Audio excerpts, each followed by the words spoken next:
Nesse vídeo eu queria te contar uma história real que aconteceu comigo e que mudou a minha vida. E com essa história eu pretendo te ajudar, compartilhando aqui os 5 aprendizados que eu tive. E sem dúvida, o 5º aprendizado é o mais poderoso de todos. E tudo isso começou em 2010. Mas calma, antes de começar, eu não posso deixar de pedir para você dar o like nesse vídeo e se inscrever no canal para receber as notificações dos próximos vídeos que a gente for postar por aqui. Como eu disse, essa história começa lá em 2010. Em 2010, eu inicio a faculdade no curso de Engenharia de Produção. Esse é um curso que, eu vou ser sincero, não tinha tanta certeza de que era exatamente isso que eu queria trabalhar para o resto da minha vida.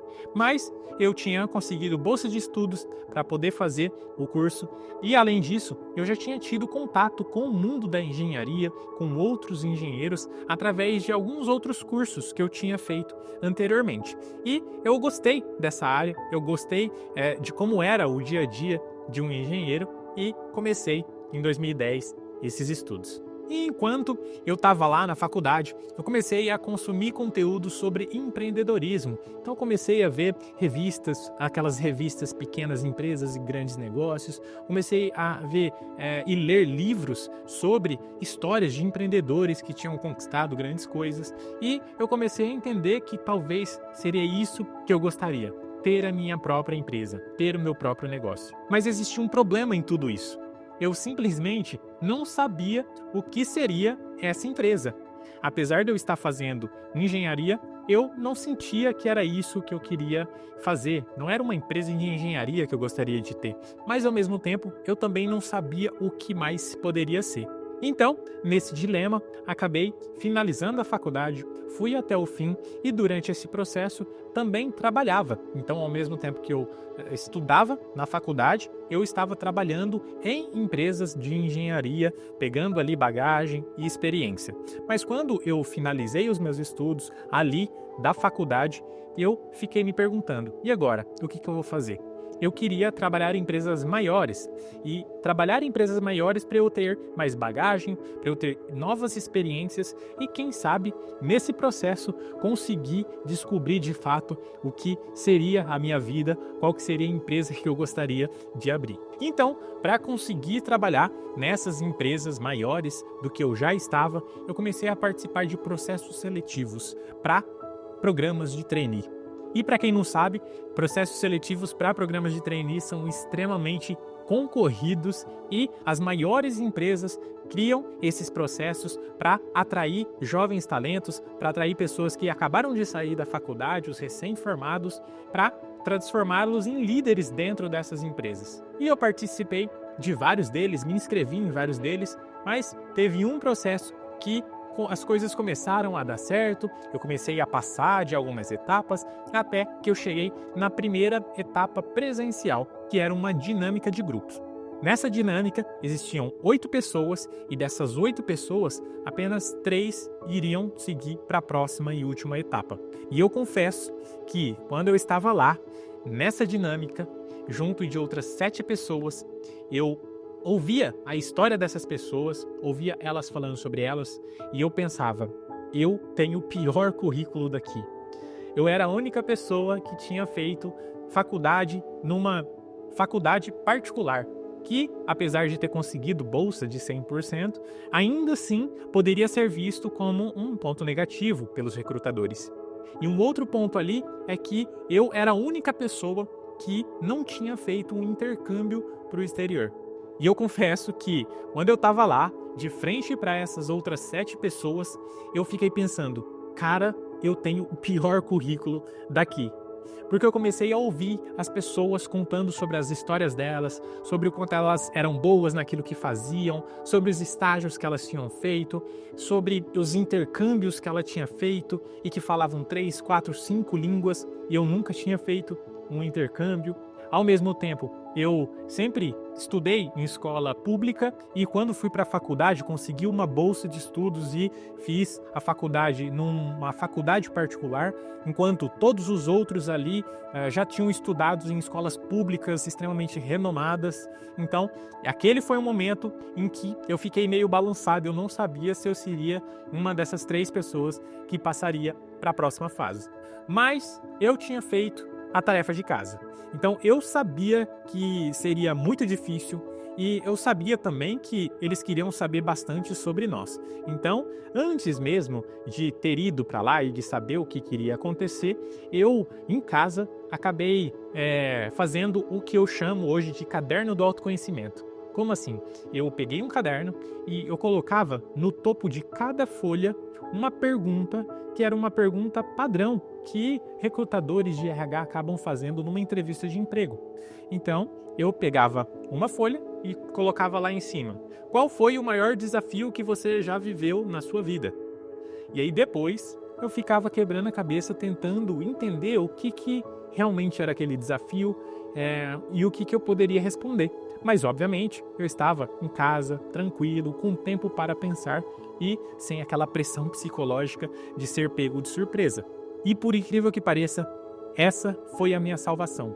Por quê? Porque eu me tornei expert em mim mesmo. Então, podia fazer qualquer pergunta, eu já estava extremamente preparado, porque eu fiz várias daquelas perguntas no meu caderno em casa, e aí quando eu estava lá, eu pude falar bastante sobre mim.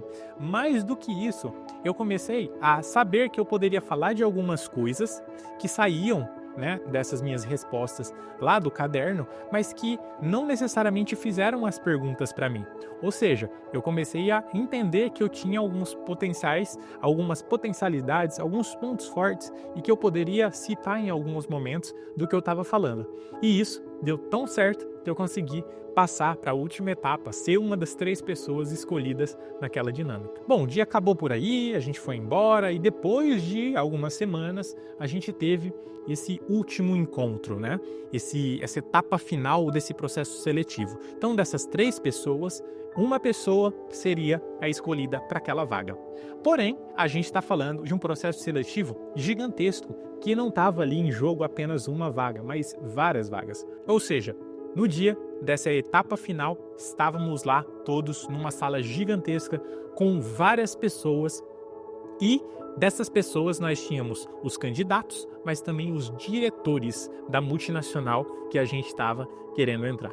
E basicamente, o que a gente tinha que fazer nesse dia era responder perguntas, mas a forma como a gente tinha que responder e como a dinâmica foi estruturada era o preocupante ali no caso.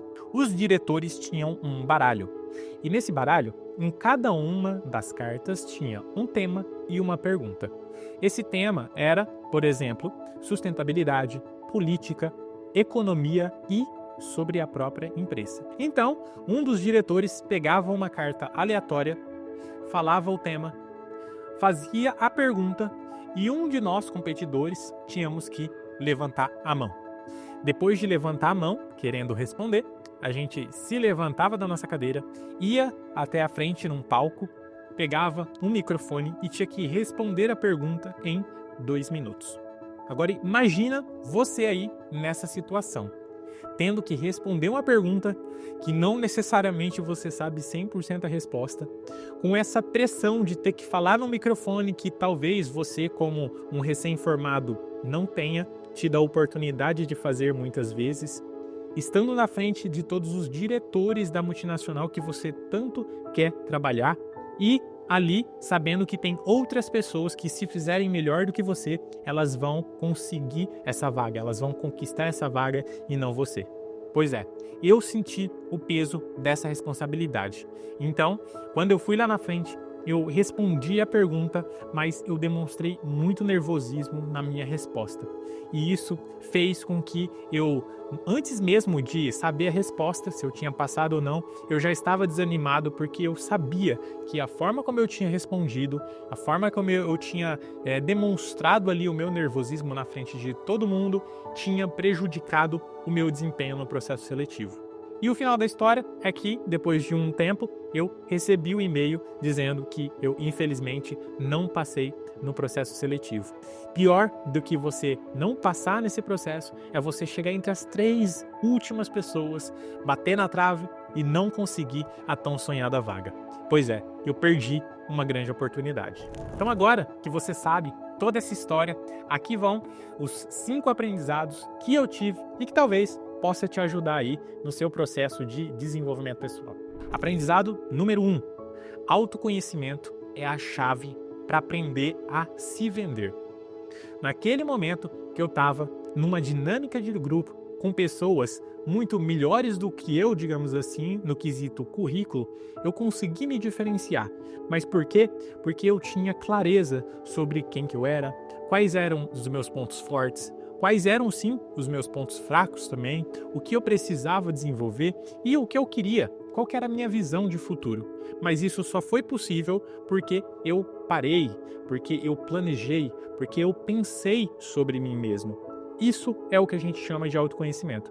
Então, se você deseja desenvolver a sua comunicação, autoconhecimento é uma coisa imprescindível e talvez seja o primeiro passo que você precisa dar para de fato se tornar um comunicador muito melhor do que você é hoje. Aprendizado número 2. Se prepare, não dependa do improviso. Eu percebi ali várias pessoas que estavam extremamente confiantes porque sabiam de muito sobre um determinado assunto. E quando chegou um momento lá, que é um momento desconfortante, é um momento que te coloca contra a parede, porque eles fazem isso de propósito para saber como você vai lidar com as situações, a pessoa se desestabilizou e perdeu a oportunidade. Muitas vezes isso acontece porque a pessoa está achando que o que ela já sabe já está garantido, o que ela já sabe é o suficiente para ela conseguir as coisas. Isso num processo seletivo, mas a gente pode trazer essa situação para qualquer outra coisa. Quando você vai ter que fazer uma apresentação na sua empresa, por exemplo, quando você tem que vender um produto, eu já conheço sobre esse produto, então eu não preciso me preparar. Mas saiba que quando você se prepara, você consegue trabalhar alguns aspectos que outras pessoas, por mais conhecimento que tenham sobre o assunto, não vão conseguir. Então, a dica que eu dou aqui é: se você precisa se comunicar, se você precisa transmitir uma mensagem, vender um produto ou se vender, não importa qual ocasião, se prepare previamente. Eu não tenho dúvida que fazendo isso, você vai evitar muito perder oportunidades por aí. Aprendizado número 3. A meta, o objetivo, não é em deixar de sentir o nervosismo, mas sim de não demonstrar o nervosismo. Eu comecei a ter clareza sobre isso depois de um bom tempo que isso aconteceu, porque eu fui buscar desenvolver a minha comunicação e depois de um tempo aquela situação que naquele momento foi uma situação muito difícil, não era mais uma situação tão difícil, mas mesmo assim eu tinha um certo nervosismo. E aí eu comecei a perceber de que o nervosismo faz parte do processo. O nervosismo está sempre presente quando você está fazendo coisas diferentes, coisas novas. E num processo seletivo, por exemplo, esse sentir o nervosismo é parte do processo. Agora, o que você não pode é demonstrar esse nervosismo. Isso é o que vai atrapalhar o seu desempenho. Existem pessoas que você já viu falando, palestrando, fazendo vídeos e que, quando você olha, você acha que a pessoa está extremamente tranquila pela forma como ela fala. Mas você pode ter certeza que muitos estão sentindo o nervosismo. Só que, por saberem como se comunicar sem demonstrar o nervosismo, você não faz nem ideia de que o que ela está sentindo é esse sentimento que talvez você esteja sentindo aí quando você tem que falar em público, por exemplo. Aprendizado número 4. Habilidades valem o mesmo ou até mais do que qualquer currículo. Existiu uma época em que ter um bom currículo, estudar numa boa escola, era algo que fazia com que você, quase que de forma garantida, teria o seu futuro profissional. Mas a gente sabe que hoje isso já não é mais uma realidade, porque as pessoas estão muito focadas, as empresas estão muito focadas em contratar pessoas que fazem aquilo que elas se propõem a fazer de fato. O que eu quero dizer com isso? Há um tempo atrás, se tivesse uma vaga que exigia que você falasse inglês, eles com certeza iriam olhar no seu currículo se você já fez um curso de inglês. Hoje as coisas mudaram drasticamente. E hoje, o que eles querem de verdade saber é se você fala ou não inglês. E não importa se você tem um currículo ou não, se você fez um curso ou não. O que eles querem saber é se você sabe inglês. E é por isso que na entrevista eles vão testar isso. E esse é só um exemplo de uma habilidade, né, que é falar uma segunda língua, mas a gente pode expandir isso para várias habilidades, mas principalmente a habilidade de comunicação. Cada vez mais ter pessoas que sabem se comunicar é imprescindível para você conquistar uma posição de destaque na sua vida profissional.